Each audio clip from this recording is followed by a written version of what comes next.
saying, "A friend in need is a friend indeed." This phrase seems to have been adopted by the foreign policy of Cuba, whether it be defending the sovereignty and freedom in the past or the medical assistance that is given to many in need. Cuba has been a helping hand for many countries all over the world, and it is no different in its relations with Ethiopia.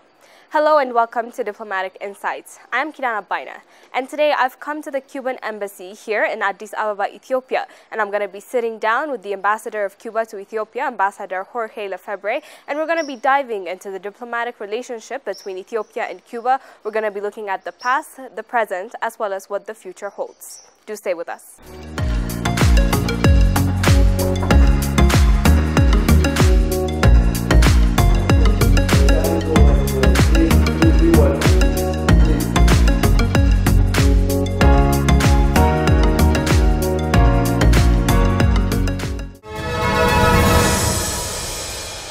Ambassador, thank you very much for giving us your time.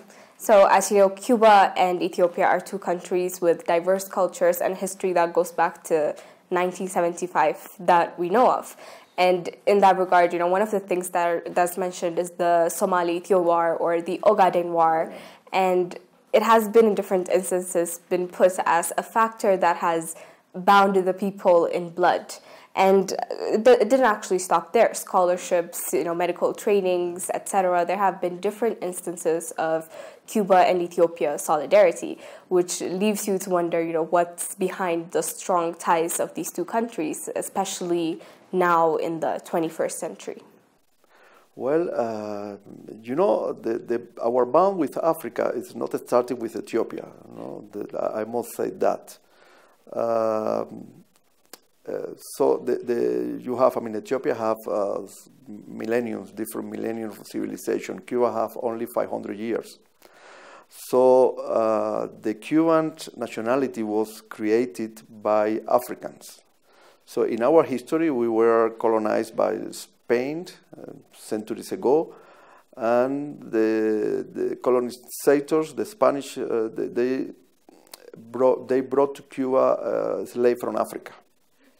It was mainly West Africa that they brought to Cuba, but that created our nation, that forged the Cubans that we are today. So there was a mix, Europeans, Asians, Africans, but the main component of our culture is Africa.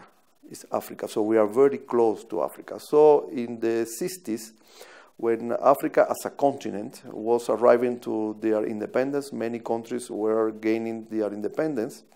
So we offer our help to assist them during the independence fight and after that. That came our relation with Ethiopia. At that moment, we have diplomatic relation with Ethiopia that was established some years before, and then there was a menace to the integrity of Ethiopia by the Somali government. There was the doctrine of the Great Somalia at that moment. Even that we have relations with Somalia, so we were then that a war was not acceptable between brothers, was not acceptable. In that case, we will support Ethiopia because you cannot attack or you cannot invade a country because you want. And that is the origin of our link with Ethiopia. And the Cubans decide, one, our president explained to the Cuban people the situation. They say Ethiopia is in trouble. Ethiopia needs our help, the same that we have been offering to different African countries. The Cubans, they didn't hesitate to come. So we sent some military units here to Ethiopia to train and to assist the Ethiopian army. To fight, and okay, so we want to believe that our help the Ethiopians to win that war and to respect the borders as it was. This is the origin of our relationship with Ethiopia. And then after that, there was, because of the conflict, many people died. So many children get alone. And our president, Fidel Castro, he decided to invite all the children to Cuba to give them education. The purpose of Fidel was to give them some education that allow them to be useful for their country in the future. And that is the way that thousands of Ethiopians travel to Cuba, and they study there in Cuba as a doctor, engineers, agriculture, in different fields. And after some time, they went back to Ethiopia, and they are still working here in this country for the good of his country. And this is something that will make us very, very proud. All right, so since we're still on the topic of how history is shaping the present, what might you say is the lasting impression that the involvement of Cuba and Ethiopia back during the Somali-Ethio War, what's the lasting impression that it has left on Africa or the Horn of Africa, you might say? How is it remembered today? Well, today, you know, in Cuba, we are as a Cuba, we are very proud. We are very proud, and we are very faithful to our friends, especially that. And so it's deep in our heart. There is a feeling of admiration, appreciation, and also we are very proud to have helped other brothers and sisters to gain their independence. And this is a feeling that we all Cubans share, that we have been present in Africa, we help the Africans, and we are feeling like we are like brothers in our destiny. So this is, and we are also very relieved to see that now Africa is a different continent like it was 40 years ago. So now most of the countries enjoy peace, most of the countries are trying to build a better future for their own people. And if we can help them to do that, so that for us, that make us happy, yeah, to share that destiny with our African brothers. Okay, so Cuba and Africa share a very good relationship. And actually the involvement of Cuba in Africa, on the other hand, has been a source of, one might say, criticism by some superpowers. Yeah. And you said, I think, on the night of Ethio-Cuban Fraternity Night, you know, wanting to forge a better nation, the Cuban Revolution received a harsh punishment expressed in more than 6 years of blockade and sanctions by the United States. But despite that, Cuba has been able to avoid complete isolation. I mean, it has not been isolated in the face of the amount of embargoes and sanctions that it has faced from the United States. So would you please take me over, you know, the foreign policy that has enabled it to withstand that?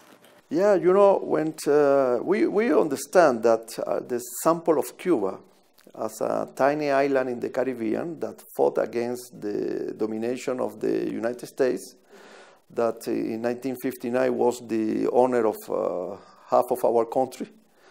And there was a group of young people, rebels people, that decided to take their own destiny in their hands. That was Fidel Castro movement. And we fought, we triumphed, and that was proclaimed the Cuban Revolution in 1959. After that moment, our sample was very bad for the superpowers, because what happened is all the countries decide to take their own destiny in their hands. So we understand that, But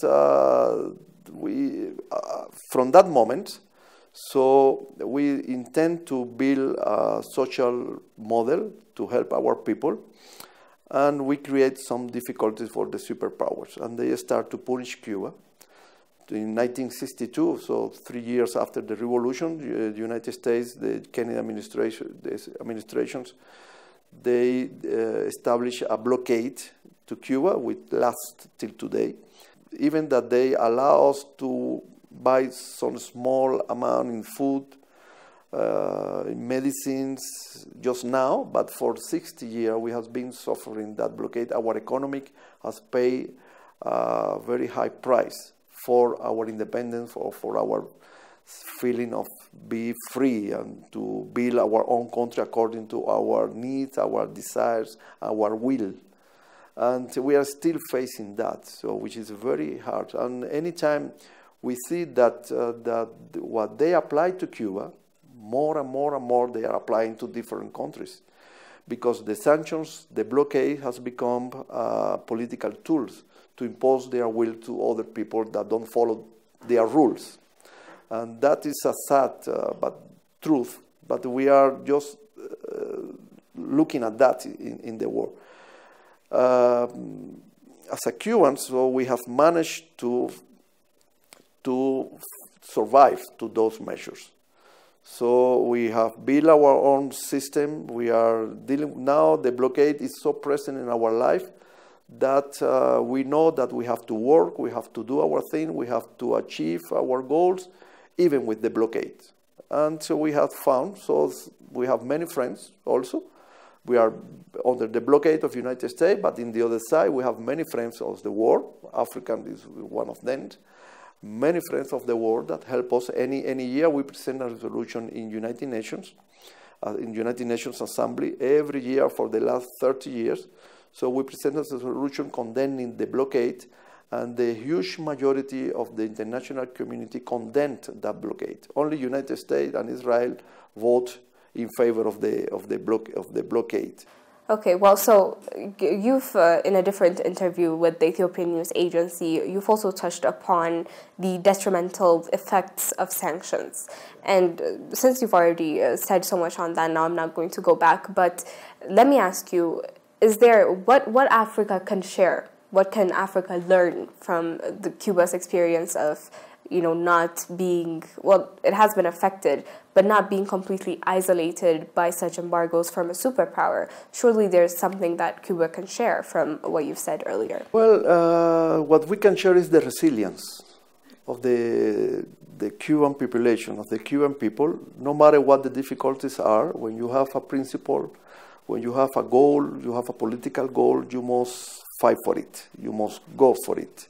And this is what we are doing. So we have proved the war, not only Africa, we have proved the war that when you have some justice in your system, in your model, you must fight to defend it, and you must go for it. So the resilience of the Cuban people is the one that at the end of the day is the thing that is going to end the blockade. Right. So let's go back to another area that Cuba stands out in, and that is medical diplomacy. Yeah, so for a little over 6 decades, Cuba has been employing and standing out in terms of healthcare. Not only that, but also exporting that, for lack of a better term, to other countries, deploying medical staff, giving medical trainings. And one recent important arena for that, or instance, is Italy, where it had reached a case, I think, in 2020 where COVID patients were tripling day by day, and Italy appealed to the European Union but was met with silence. And who showed up but Cuba? And it has in many instances as well. So can you please take me over the medical diplomacy of Cuba? Well, I will tell you, the same I was explaining about our relationship with Africa in the past. It was always there is a common denomination in everything, is helping Africa, because we feel that Africa is one part of our nationality. And this is what we do with the medical, and we send medical team to all over the world to help. It's just to help the people. So many years ago, Fidel Castro has the vision that he said the war needs doctors. There is places that it's not possible for the country to cover the medical assistance to those places. So Cuba, if we can graduate doctors every year, we can help. And this is what is in our mind when we send doctors. There are many things that has been said by the superpower to try to discredit the medical assistant, the Cuban medical assistant to those countries. They believe that the Cubans will change governments. If we send a Cuban medical team to those places, we will change everything there. This is not true. So we are just helping to our own people. We are helping the human beings to solve a problem that is so far has not been solved by many countries. And when we start sending the medical teams, the first aim was to help to assist the population. After some time, that idea was changing, and we decided to send professors to help to create the local doctors, the local health personnel in those countries. And now we think that we have achieved those ideas. Look at, for example, look at Ethiopia. So now, at the beginning, we sent a huge medical brigade here to Ethiopia. Now we have just small groups of Cuban doctors, specialists in something here in Ethiopia, because you have different universities and you create your own medical career. So you create your own doctors and nurses. And it's just a matter of time you will be able to cover 100% your necessity. That was the idea, just to help to put in place a health system in every country that need it. We have the doctor, we have some medical expertise, some medical experience that has been born under the blockade, because we have the necessity to develop our own forces in front of that blockade. For example, look what happened now with the COVID. So the big labs in the world, they create vaccines for COVID. They apply the vaccine to their own people, and what they offer to our countries like ours. So it was that system they put in place, COVAX. But COVAX has not been able to reach everyone that needs that vaccine. So in Cuba, because of the blockade, so we had not the possibility to acquire any of those vaccines, because it was created by the Western labs. So we decided to put our own intelligence, our own labs in the process to create our own vaccine. We create 5 vaccines against COVID. So Cuba covered 100% of their population by vaccination, by their own vaccine. So that's why the COVID in Cuba was not a problem. I mean, we have some difficulties at the beginning. In June 2021, we decided to vaccinate our whole population, and in 6 months, we eradicate the COVID. Now we have no cases of COVID. And also when the Ebola was in Africa, so the Ebola was in 3 countries, was, a huge, the disease was expanded in a very high speed in different countries. We didn't hesitate to send doctors there, because we have some training to treat diseases like that. In Cuba, we have our own personnel, and most of all, we have the will to help. So our people didn't hesitate. They didn't have fear for that. They say, we are doctors. Our duty is to save human life. So we go there. Even in the process, we lose our life. Okay, that is a risk. We have to cover. We have to diminish that risk. But the most important thing is to help other people that they don't have the means.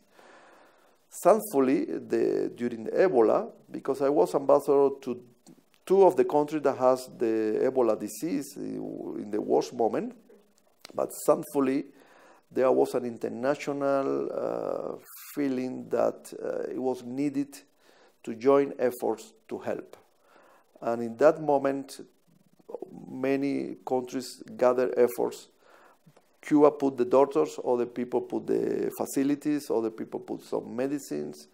And this is the way that the international community must react and must behave when they want to stop some problems, to solve some problems.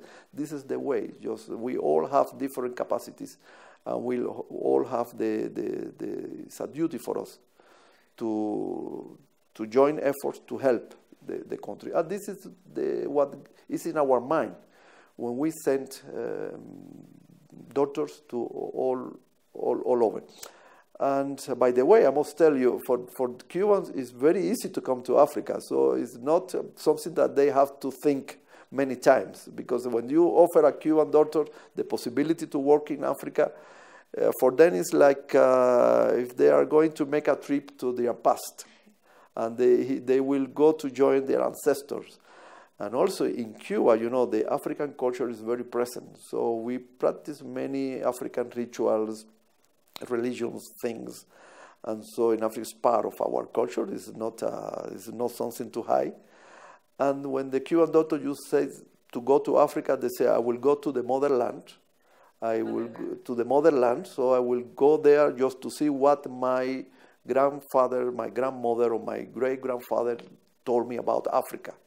Because all have some slaves relationship in the past. Because we are a young nation, so 400 years, so you see. And for the Cuban, it's very easy to come to Africa. It's very easy. So once you are in Africa, you feel like you are at home. And that's why you find many Cubans here. They mix with the Africans so easily, and they like the life here in Ethiopia. The same way that when the Ethiopians went to Cuba, being a small child, and they went to Cuba to study, and they get in love there in Cuba with the country, and now, 40 years later, they are eating Cuban food, they are dancing Cuban music, they are sharing each other, they are gathering. You know, it's funny. So I used to gather with them every weekend, and they gather just to talk in Spanish. I mean, they gather together just to have some beer, some food, but the language is Spanish. They don't speak in Amharic, they don't speak in any other language in that moment, because they say this is the way that they remember their years in Cuba, their relations with Cuba. And this is something that is make us very, very happy, you know, to see that different nations, different nationalities, that is a message, different nations, different nationalities can find a common background and can share, can sit together to put aside the differences, if they have it, to put aside the differences and to share and to work for one purpose. This is that will make us very proud. No, yeah, I think what you just said put to rest some arguments. I mean, the medical diplomacy, for instance, of Cuba has been put as controversial with some forces. So I think this line, I mean, what you just said kind of describes the whole purpose behind the medical diplomacy. Not only that, but present-day Cuba-Africa relations. I mean, there are still forces that question, you know, the relations. Well, you know, many people, we don't call it medical diplomacy, but we understand when the people said medical diplomacy because it looks like. And we don't call it like that. So we send the doctor just with the only aims to help, to assist. It's true that with the difficulties economics that we have, so to send doctors sometimes it's like a service that we are offering, and some people pay for that service. Well, they question it, I think, in terms of, for instance, what does Cuba stand to gain from that? Yeah, I will arrive to that. So it's a service that we offer to different countries, but the majority of them are not under that way. But the medical diplomacy has been so effective that now when you have some medical difficulties and you receive the help of Cuba, you have some Cuban doctors there, it's normal that the people are very grateful to the doctor, the Cuban doctor they have. And that has created a sympathy to the Cuban doctors or a sympathy for Cuba in different populations. Even that many communities that has received many propaganda against Cuba, when they have the Cuban doctor, they realize that Cuba is different from that. It's another thing. So it's true that the medical diplomacy is very effective, has been very effective, and the people are more close to Cuba when they have a Cuban medical team helping them. That is a fact. That is true. So especially United States, they have seen that is on the benefit of Cuba. That has been very successful for Cuba, and they have tried by any means to discredit that help. So they are telling that the Cuban doctor don't receive any payment, or the government has to pay the Cuban government, not the doctor. But this is just lies and lies and lies. There is a contract, there's a labor contract, so the doctors are working there, they receive a payment according to their service, and there is some percentage that goes to the Cuban medical system, to the Cuban medical system, because we are under their blockade, and we need to experiment any way we can to finance our necessity in the health system. Because also in Cuba it's free, it's gratuit, the medical system. So we have to finance that, and the doctor helped to finance our medical system. So Cuba not only is surpassing the blockade on its own country, but it's also going and extending its arms to other countries that need its help. That's right. That's right. That's right. It's true. That's great. So we've actually gone over the formal relations and what that has meant for the two countries. But let me take us to the informal section. And I remember one time you saying that Ethiopians in Cuba, they're spotted and they're called guadenga, which means friend in Amharic. So can you please take me over, the people-to-people relation today? What does that look like in Cuba? How is Ethiopia or Africa perceived by Cubans back home? As I told you, Africa is perceived as one of our own. So in Cuba, when you go to Cuba, you travel to Cuba, you will see how the people behave normally. You will see the music. It's a mix between African rhythms and some European Latin music, but the heart of our music is African music. That's why it's so different from any other, and it's so enjoyable for other people because it has that seal. It's the mix between Africa and the rhythms in our part of the world. Also our food. The way our grandmothers used to cook is I would tell you something personal. So my grandmother used to live in a sugar plantations. It's a community in a sugar plantation, and the people that worked there for many years was slaves and people descending from that slaves. So my grandmother used to cook many dishes different to the ones that my friends cook, or eat at their home. So I said, no, this is normal for me. This is just okra soup, for instance. That okra soup is a normal dish in my house. So my friend said, no, in my house we don't know that. We don't know what is that. So many years later, I went to Ghana. I was there, and one day my cook was doing the same. I said, okay, what is that? She said, no, it's okra soup. But you cook that in the same way that my grandmother, back in Cuba, she cooked it because she learned it from the slaves. The African slaves. So we share, there is many things that is, there is a confusion of the origin of the things, and at the end of the day, it's from African. In Cuba, Africa is very much present. That's great. So let's end this with what can we expect in the future, in the years to come? Let's make it specific to Ethiopia and Cuba, and we have positive and good relations. And going forward, what can we expect? Well, we have had good relations in the last 50 years. I must say so. But we are not happy only to have good relations. I think we have many things that we can share. And we are two nations that has been close in the mind and soul, in the heart of the people. And we, as politicians, as a member of government, so we must do more to get close to that. So I think we must impulse some cultural change.